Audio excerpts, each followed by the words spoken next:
What to know about Lanugo?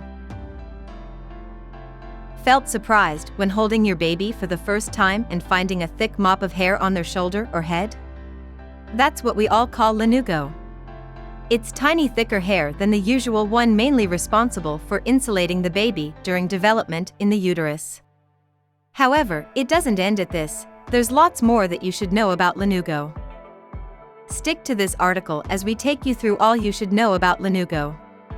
We have covered everything, from what it is and what its function is to when it goes away and more.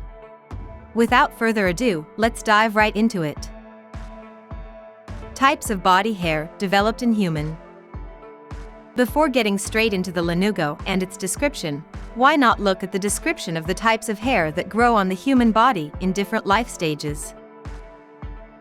Lanugo hair. It develops during fetal development in the uterus. It's fine and soft and grows all over the baby's body. Vellus hair. It's short and fine, relatively lighter colored, containing little to no pigment. It's only 1 to 2 centimeters lengthy and grows on most body parts except on the hand's palm, lips, foot's sole, the navel, and some external genital areas. Terminal hair. It's thick, dark, and long hair growing on the scalp, etc. It might get replaced with vellus because of the increased production of androgenic hormones. All about Lanugo. Lanugo, the very first hair produced by hair follicles, is thin, downy, and usually unpigmented, that around 1/3 of babies are born with. Like other hair types, it's also derived from ectoderm. The Lanugo hair follicle comprises around 20 different cell types, including fibroblasts, keratinocytes, mesenchymal cells, germinal matrix cells, and follicle stem cells. It appears in 16 weeks of gestation and gets abundant by week 20. Although in normal cases, it is shed into the amniotic fluid in the 7th or 8th month of gestation, i.e., before a month, sometimes babies are born with it. Later, it goes away within a few weeks as it gets replaced by relatively less thick hair called vellus hair, covering the same surface. Do you know? Mammals like elephants and seals are often born all covered with Lanugo, and fetal dolphins and whales also develop it. What does Lanugo do? Lanugo is a vital part of fetal development, mainly concerned with keeping the baby warm and protecting its skin when in the uterus. It assists vernix sticking to the skin, which, in turn, acts as a protective barrier between amniotic fluid and the fetus body. Without Lanugo and vernix, baby's delicate skin is prone to damage caused by amniotic fluid. Lanugo is also responsible for regulating the body temperature and keeping the baby warm until the baby develops enough fat for insulation. Studies have also shown that the Lanugo plays a role in baby's growth by stimulating the sensory receptors by sending vibration signals. It's mainly evident from the fact that the baby's growth alleviates as Lanugo falls off.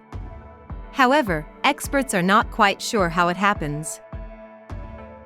When does Lanugo go away? In most cases, Lanugo sheds before birth.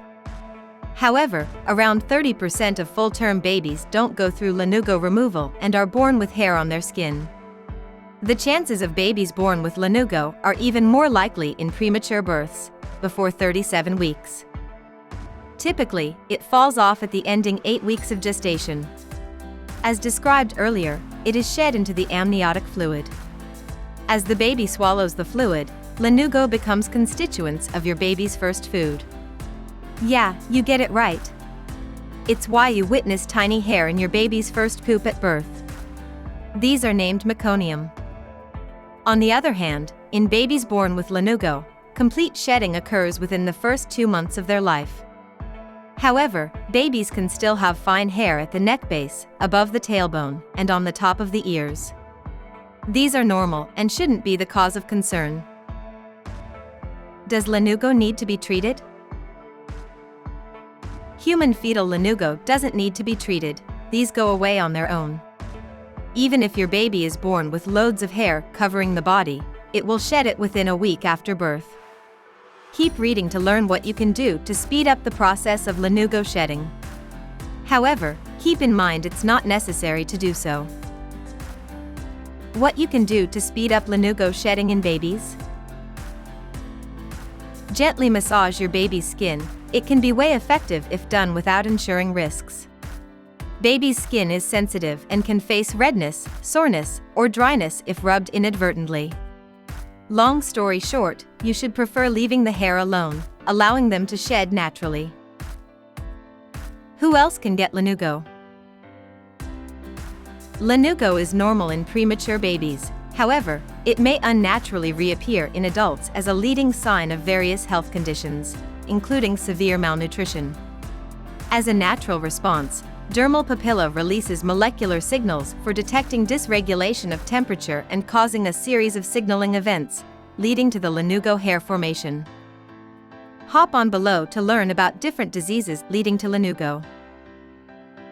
Eating disorders, bulimia and anorexia nervosa. As lanugo protects the body and skin, adults facing severe malnutrition can grow it later in life. It mainly happens in eating disorders like bulimia and anorexia nervosa. People with bulimia overeat to induce vomiting in a bid to avoid gaining weight. Whereas people suffering from anorexia avoid eating or eat smaller portions to avoid gaining weight. Both of these disorders can lead to nutritional deficiency and not enough body fat. This disrupts body temperature because of the thickening of the insulting layer. It's when lanugo begins growing as a physiological response for ensuring body insulation. Cancer. It's a relatively rare cause, yet certain cancer tumors can leave people growing lanugo. According to a study in 2007, a prostate cancer patient grew lanugo-like hair when suffering from the disease. However, it went away after the treatment.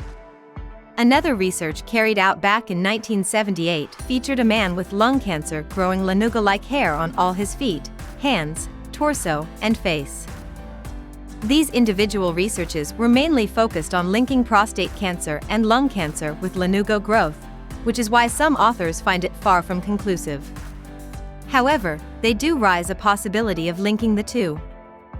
Seeking help from a doctor, developing good eating habits, and maintaining a healthy body weight are the keys to treating lanugo caused by eating disorders.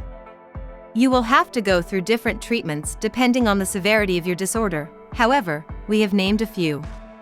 Individual counseling, nutritional counseling, support groups, inpatient residential or hospital treatment, medication, mood stabilizers, antipsychotics, and antidepressants. How can lanugo be detected? Lanugo is detectable via physical examination. However, if it's caused by other diseases, then a thorough assessment is carried out. It includes the evaluation for bulimia and anorexia nervosa, a complete metabolic panel, and a complete blood count. Detailed assessment includes indicating teratoma. Moreover, different parameters like hair thickness, distribution, and presence can correlate with the severity of the disease. How to differentiate between lanugo and vellus. As lanugo and vellus are quite similar, their differentiation can be tricky, leaving people confused about if they have lanugo or vellus. One way to tell if someone is growing lanugo is to check for the hair growth on body parts where there was no hair before, like on hands. Should you remove laguna hair? Lanugo treatment in adults involves treating the disease causing it. The hair will go on its own afterward. However, removing the lanugo hair either by shaving or any other method can trigger irritation and is of no use, as the hair will regrow until the underlying cause is treated. Wrapping up. Long story short, the growth and shedding of lanugo hairs during fetal development is a natural process. However, if you give birth to a premature baby, expect them to have lanugo hair. It doesn't need any treatment for removal as it sheds on its own during the first few weeks or months of the baby's life. On the other hand, the development of lanugo hair due to other consequences like eating disorders and cancer is a sign of body temperature dysregulation. In these cases, you need to consult doctors, and the lanugo hair will go away with the disease. If you like this video, make sure to give it a thumbs up, and also subscribe to my channel for more informative videos like this one.